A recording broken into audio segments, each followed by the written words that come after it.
Hi, I'm Peter Coroneos, and it's my very special privilege today to be with Minister Victor Dominello. Victor, thank you for your time today. Welcome. And I thought we'd have a little chat about this forthcoming event that we're doing as Cybermindz and your role there as our guest of honour. We really want to thank you for the leadership and vision that you've shown as Minister for Customer Service and also for Digital Government. And I think you've really helped position New South Wales as a forerunner in the world around these service deliveries, and the security of those is obviously pretty central to the whole management of cyber risk. So I thought I might give you the opportunity to share your thoughts on the value and the need for protecting the mental health of cybersecurity teams that are busy trying to protect our networks, what you think the role of organizations like Cybermindz can be, and also how you see the future moving forward with collaboration between industry and government. Well, thanks for the opportunity, Peter. It's just beyond question that we need to make sure that we build resilience in our cybersecurity workforce. They're under extraordinary pressure, and the pressure is not just one-on-one. Like if there is an error there, the impact is profound because it could potentially impact hundreds, thousands, millions of people, and not just in a superficial scratch, but in a deep way in relation to their potentially health records or financial records or identity, and therefore expose them to long-term disruption and trauma. So it's understandable that they are really at the front line of protecting people, and that comes with a heavy responsibility. And that means more than just doing push-ups and sit-ups every morning. That means doing the mental equivalent of that. And the only way you're going to build resilience in this space is making sure that they are mentally healthy. And up until recently, we really ignored mental health, at a structural level. We're now starting to realise in recent times, and particularly with Cybermindz, with a dedicated focus on cybersecurity, how critical this is. So it's it's an important part of the architecture that we're building out here in New South Wales around digital strength. Yes, I think we were so encouraged by your very early recognition of the need. It didn't take much at all to get Tony Chapman on board as the Chief Cybersecurity Officer for New South Wales, and I know he then spoke to you, and pretty much overnight you agreed to become a founding partner of Cybermindz. And that's really been valuable for us because I think having the validation of government is a critical success factor for us. And I'm not sure if you're aware, but we will be running some pilot programs with those teams early this year. And so we've got the chance now to actually demonstrate the effectiveness of the protocol that we're using. I think you've had some exposure to the IRS protocol and to Richard Miller, the founder of the IRS Institute. What were your experiences with that? Yeah, very positive. What Richard was saying and the protocol more broadly is, in many ways, it's common sense, but it's the application and the understanding of it.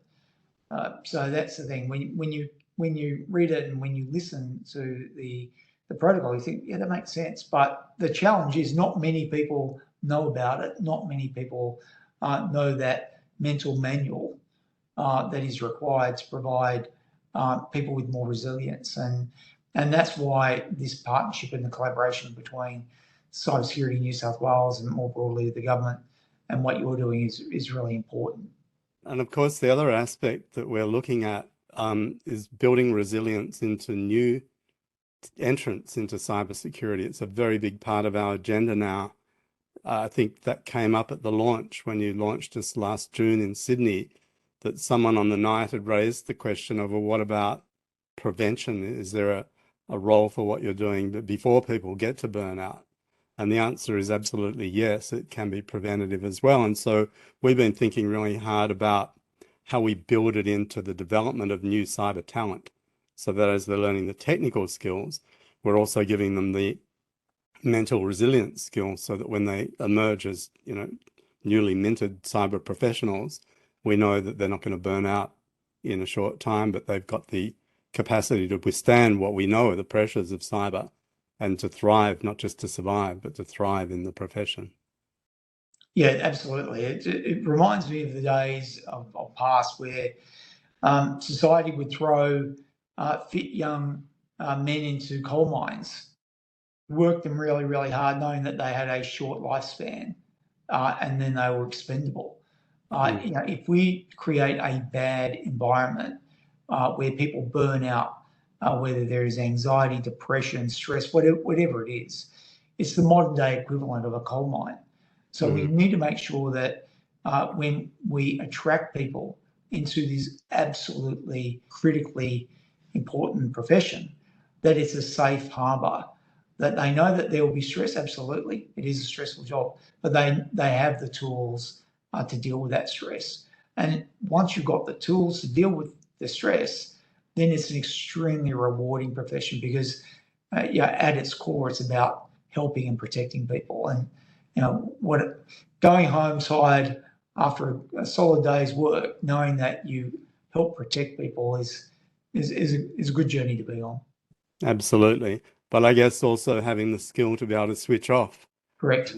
from that productive day's work is equally important. I think one of the things that we're seeing with the burnout phenomenon is really when we did that roundtable with you last year in Sydney towards the end of the year, and we were asking them what were the main drivers of stress and burnout, and the things that kept coming back time and again, and I know you went personally around to the tables and were a very active participant in that workshop, but it was things like inability to switch off, this fear of failure, letting the team down, the understanding of the consequences of what would happen if they missed something, other things like that we were hearing, and I hope and I believe that you came away with a very much more nuanced understanding of what the pressures that are specific to cybersecurity is something that we have sometimes to explain to people, that they say, well, everybody's stressed.